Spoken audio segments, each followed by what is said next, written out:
Após 10 meses se relacionando com Gabriel, um homem casado, Antonielle Nunes descobriu que estava grávida dele. Ela ficou muito contente com a novidade, já que ela queria muito ter mais um filho e decidiu fazer uma surpresa para o homem. Antonielle entregou para o Gabriel uma caixinha de presente e dentro tinha um teste de gravidez positivo, junto de uma roupinha de bebê escrito "Parabéns, vovô". Ele não entendeu o recado a princípio, mas a Antonielle prometeu que depois compraria com a frase correta, que seria "Parabéns, papai". Inicialmente, o homem ficou contente, aparentando aceitar a novidade. Eles riram e comemoraram a notícia. Porém, a Antonielle não imaginava que o Gabriel não aceitaria a paternidade, já que precisaria revelar sua relação extraconjugal. Ela não fazia ideia de que o homem que estava dormindo de conchinha, como um casal apaixonado, seria capaz de fazer o que fez. Mas antes de acompanhar esse vídeo, eu vim aqui com a Elsa apresentar o meu canal para vocês. Meu nome é Bianca Marcheso e eu faço vídeos de casos criminais aqui para o YouTube, voltados para o tema de feminicídio e violência contra a mulher em geral. Eu tenho mais de 200 casos inéditos aqui na plataforma, então se inscreve aqui embaixo e ativa o sininho de notificações para não perder nenhum desses vídeos que saem de terça e sexta às 8 horas da noite. Também clica no botão do gostei aqui embaixo porque me ajuda muito na divulgação e me segue lá no meu Instagram que eu vou deixar aparecendo aqui na tela. Lembrando que o intuito dos meus vídeos é conscientizar as pessoas sobre a violência contra a mulher e não deixar com que as vítimas de feminicídio sejam esquecidas. Então, se tem algum caso que você queira que eu traga aqui no canal e que se encaixe nessa proposta, comenta aqui embaixo para que eu possa trazer em um vídeo futuro. Todos os recados dados, bora pro vídeo!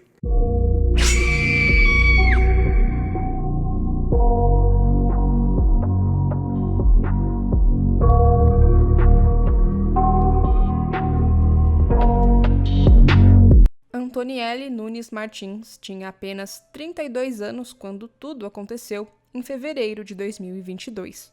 Ela trabalhava como gerente administrativa há 13 anos na mesma empresa, uma operadora de internet em Pimenta Bueno, um município no sul do estado de Rondônia, com aproximadamente 36 mil habitantes.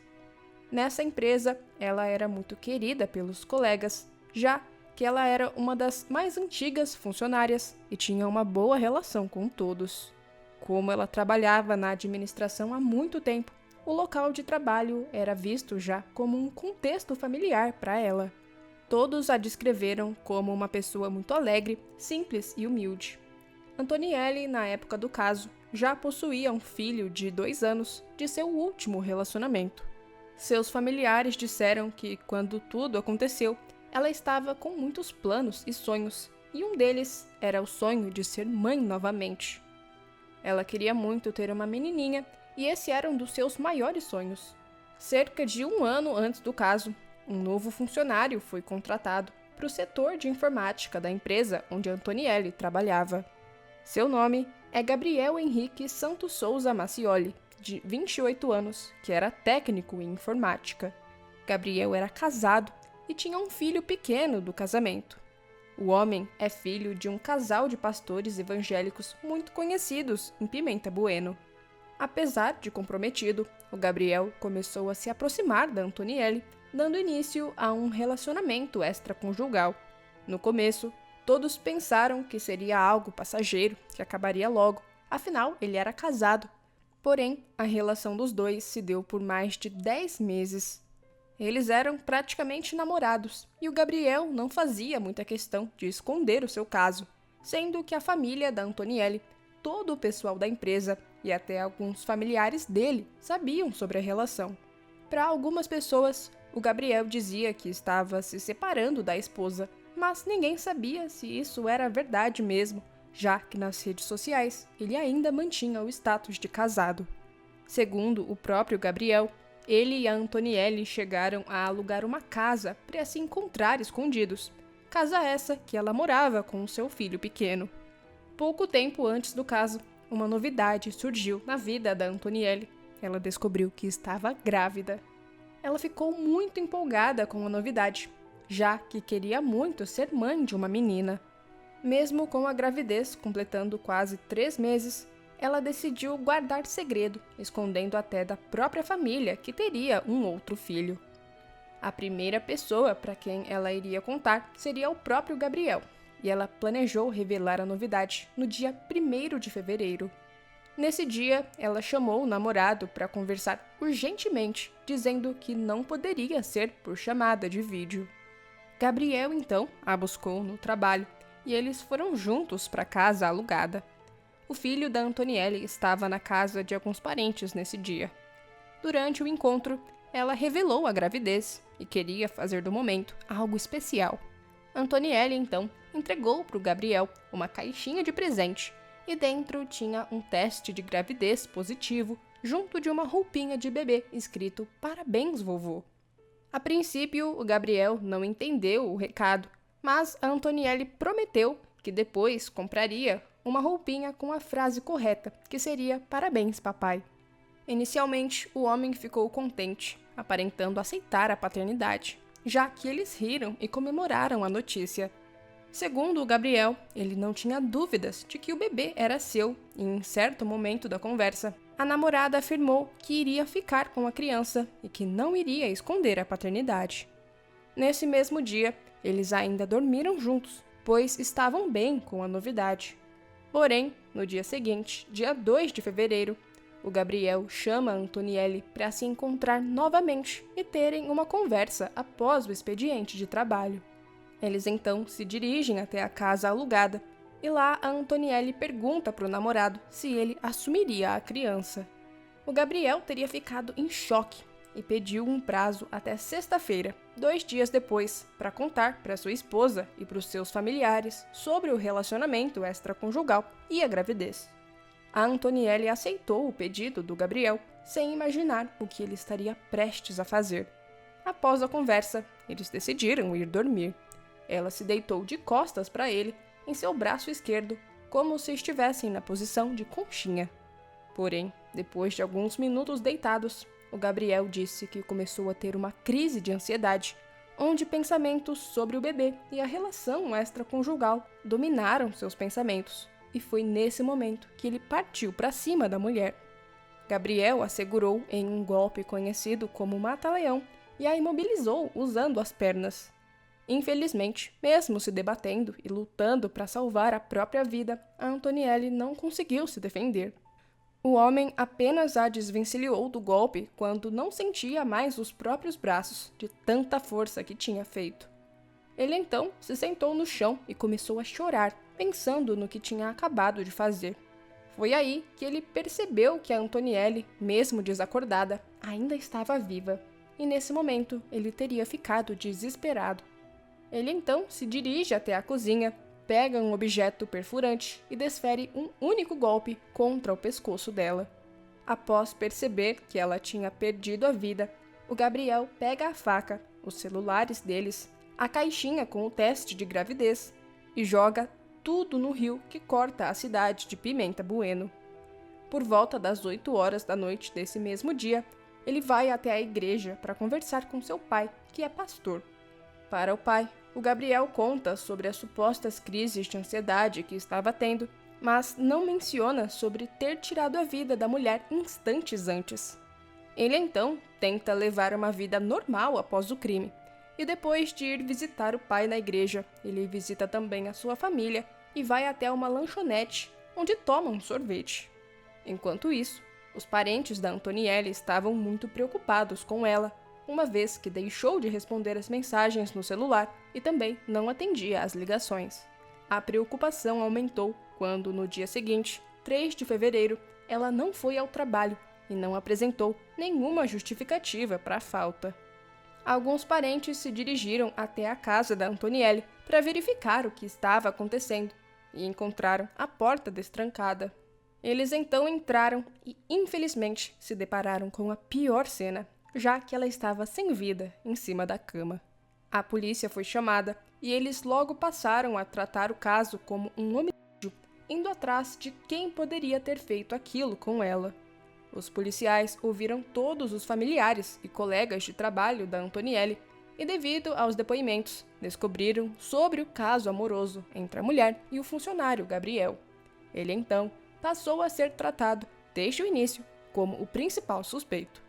Ele foi chamado para depor na delegacia no mesmo dia em que o corpo foi encontrado, e assim que chegou no local, ele confessou o crime. Porém, como o período do flagrante já havia passado, ele não ficou preso de imediato. Ele foi liberado e saiu pela porta da frente da delegacia. No entanto, ele teve a prisão preventiva decretada no dia seguinte, quando a Vara Criminal de Pimenta Bueno acatou o pedido do Ministério Público. A polícia foi atrás do Gabriel, que já estava no município de Rolim de Moura, a 65 quilômetros de Pimenta Bueno. Ao ser informado da prisão decretada pela Justiça, ele se apresentou à polícia e foi preso, sem apresentar resistência. Seu celular não foi encontrado com ele, e o aparelho seria importante para a investigação, porque poderia confirmar a versão que o Gabriel deu à polícia. Ele contou em depoimento sobre a relação extraconjugal que mantinha com a vítima, também contou sobre o dia do crime, como tudo aconteceu, relatando sobre a suposta crise de ansiedade, e disse que havia se livrado dos pertences dela, em um rio que cortava a cidade. Uma equipe de mergulhadores vasculhou alguns pontos do rio, na tentativa de localizar os objetos que o Gabriel descreveu, mas nada foi encontrado. A polícia, então, pediu uma segunda via do teste de gravidez ao laboratório, para confirmar se a Antonielli estava realmente grávida e se esse bebê era do Gabriel. O laboratório confirmou os fatos, afirmando que a mulher estava grávida do Gabriel há mais ou menos 3 meses. Assim que foi preso em Rolim de Moura, após se entregar, ele foi transferido para um presídio masculino de Pimenta Bueno, município do crime e onde ele residia. O crime causou enorme comoção na cidade, onde familiares e amigos expressaram revolta e pediram por justiça nas redes sociais. Até um deputado se manifestou, lamentando a perda e cobrando a condenação do Gabriel. Outros internautas também publicaram mensagem de revolta, dizendo que não iriam se calar até que a justiça fosse feita. Uma manifestação foi organizada por moradores de Pimenta Bueno para pedir justiça pela perda da Antonielli e do bebê. O ato aconteceu na frente da delegacia da cidade. Durante o protesto, os manifestantes gritaram por justiça, exibindo cartazes. Logo após o filho ser preso, o pai do Gabriel, o pastor evangélico Júlio César, publicou um vídeo na internet chorando e pedindo perdão à família de Antonielli. Ele disse que a família não está passando a mão na cabeça do Gabriel e que querem que ele seja condenado pelo que cometeu. O pastor também disse que estão vivendo um pesadelo e que se colocam no lugar da família da vítima. No final de 2022, o processo judicial do caso Antonielli foi suspenso depois que a defesa do Gabriel entrou com um pedido de avaliação psiquiátrica, alegando que ele sofria de insanidade mental. Nesse período, a primeira audiência do caso já havia sido marcada para maio, mas precisou ser remarcada, já que um médico psiquiatra deveria avaliar o Gabriel, e isso levaria aí mais ou menos 60 dias. Enquanto isso, o Tribunal de Justiça negou um outro pedido da defesa, que exigia assistência psicológica privada para o Gabriel. Segundo o Ministério Público, o Estado tem profissionais próprios para atender o acusado, caso seja necessário, e não há nenhum motivo para que ele receba atendimento diferenciado na cadeia.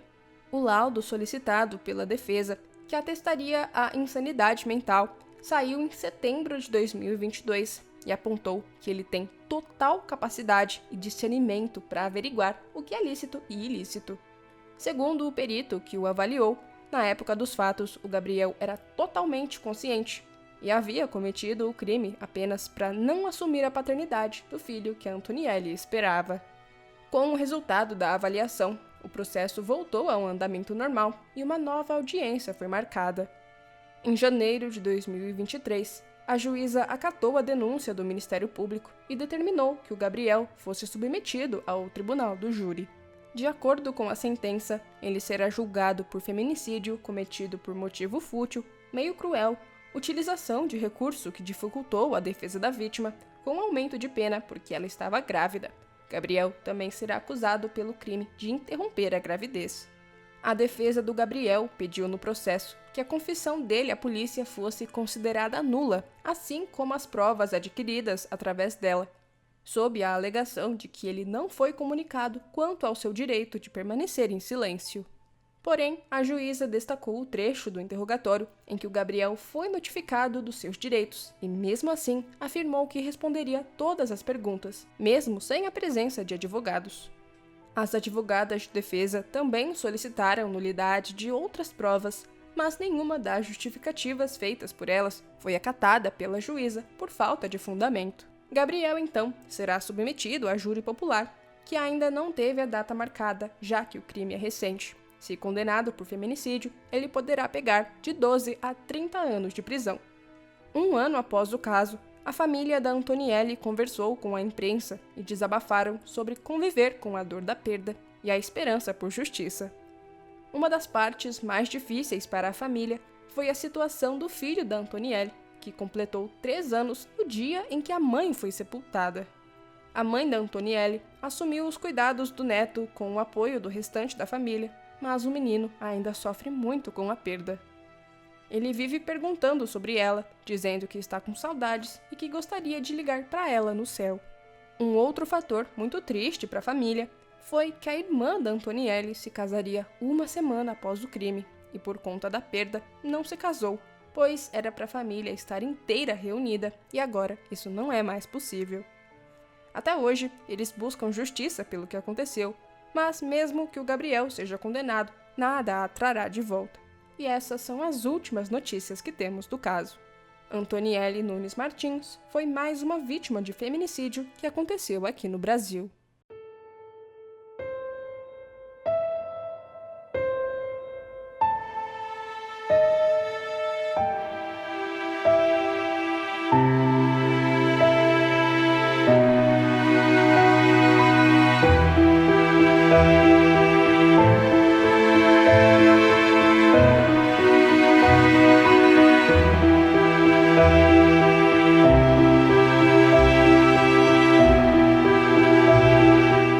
Bom, gente, esse foi o caso de hoje. Eu espero que vocês tenham gostado do vídeo. Comenta aqui embaixo alguma mensagem de apoio para as famílias das vítimas que muitas vezes assistem aos meus vídeos.